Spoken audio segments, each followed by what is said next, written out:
Namaste. These video clips are made by the Tat-Tvam-Asi Trust in Chennai for spreading the word that in December on 23rd and 24th, 2017, the Tat-Tvam-Asi Trust and Sri Madhusai Divanapalli's Foundation for Healing Beings, Canada, have jointly organized an international Vedic Astrology conference. Tat-Tvam-Asi Trust was founded by Dr. Sankara Bhagavadpada in January 2011. The present video astrology conference seeks to share the astrology work of the Tat-Tvam-Asi school with participants interested in Vedic astrology.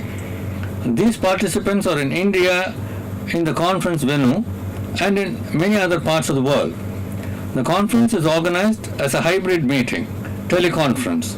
I am Kannan Subramanian, Secretary and Trustee of Tat-Tvam-Asi Trust, Chennai.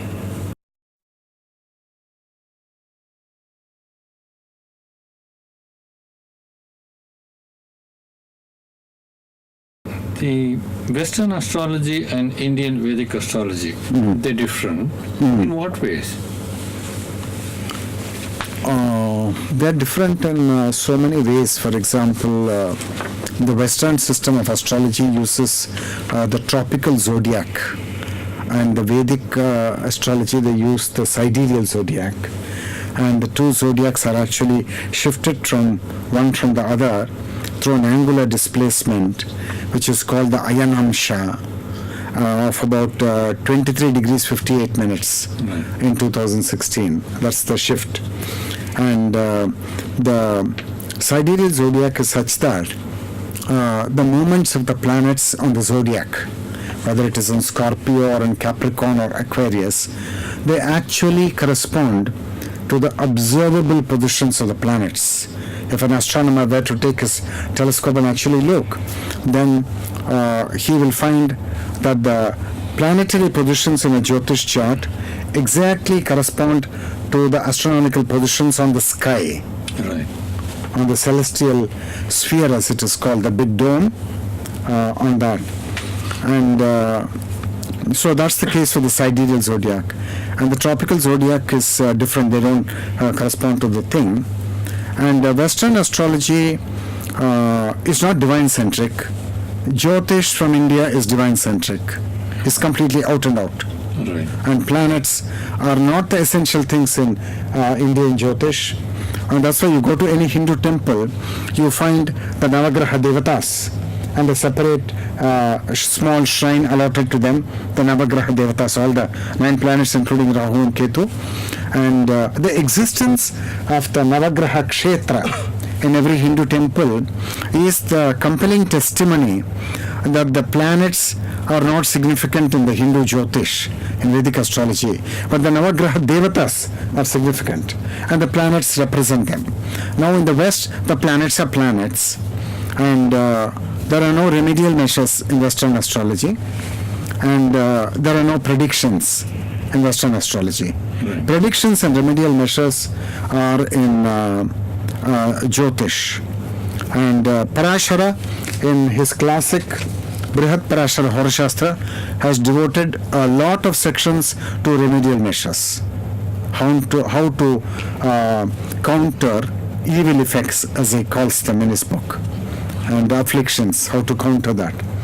And they use a different house system called the Placidus system, So it's different in so many ways, and I have not taken the pains to learn Western astrology because Vedic astrology was so deep. It went on sucking me deeper and deeper into its labyrinth. So I was not able to come out for me to study another system effectively. So, in the accuracy of prediction in the Vedic astrology and the Western astrology, would you be able to say anything on that? No, you're talking to a man who does not know Western astrology, and one needs to study that system of Western astrology. Now, if I study the Western system of astrology in the light of my knowledge of Vedic astrology, I might see a lot of new things, but I have not had the time to undertake that odyssey. That will be an odyssey, a very laborious journey deep into the mystery of Western astrology. And Western astrology has got a very special power, and that is personality delineation. And it's used by many Western astrologers specifically for that purpose, to understand a person. And because the sun sign is more important than the ascendant sign in Western astrology. And but we should not think that the Vedic astrological system is weak in personality delineation. I don't think so, because I find that it throws a flood of light on who that individual is and on many nuances of his personality, and thereby it creates self-knowledge and other knowledge. And I maintain that without self-knowledge, and then after that will come the other knowledge, you can't actually live your life sensibly. No, you'll be flawed. The first thing and the last thing, the most important thing, you've got to know yourself, who you are. At the deepest level, you're the Atman. Okay. But at a more functional level, in the transactional life of day-to-day life, then you happen to have a certain mind, and the mind has got tendencies, and you think in a certain way, and you're either short-tempered and you're a courageous lion, or you could be a coward. So you've got to understand the whole thing, how you're structured. And if you know that, and then you've digested it, including the darker aspect of yourself, then your life begins, not before that. No. And Jyotish gives you a huge helping hand to know yourself. Yeah. You like to say something on other systems of astrology practiced in the world, the Chinese, the Israelis? Like to throw some light on that?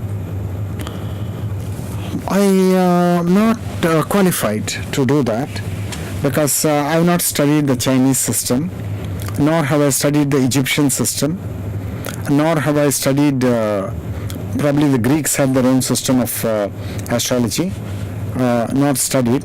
And in the remote past, going back 1,000 years, going back 2,000 years, we should not think that all these systems of astrology, they were in watertight compartments. We should not think that. And information and knowledge was migrating from one civilization, from one continent to another civilization, another continent. And this way, a lot of information was shared. For example, if you study Indian astronomy, and the Indian astronomy has got systems of astronomy which are not indigenous. They came from outside India, and one is called Paulisa Siddhanta, and another is called Romaka Siddhanta. And these have come to us from far-off civilizations in Europe. And I am not qualified to comment on them, but something from here has gone there, something from there also could have come here, and they're not in watertight compartments as we may love to think. No, okay. Can't be true. Okay.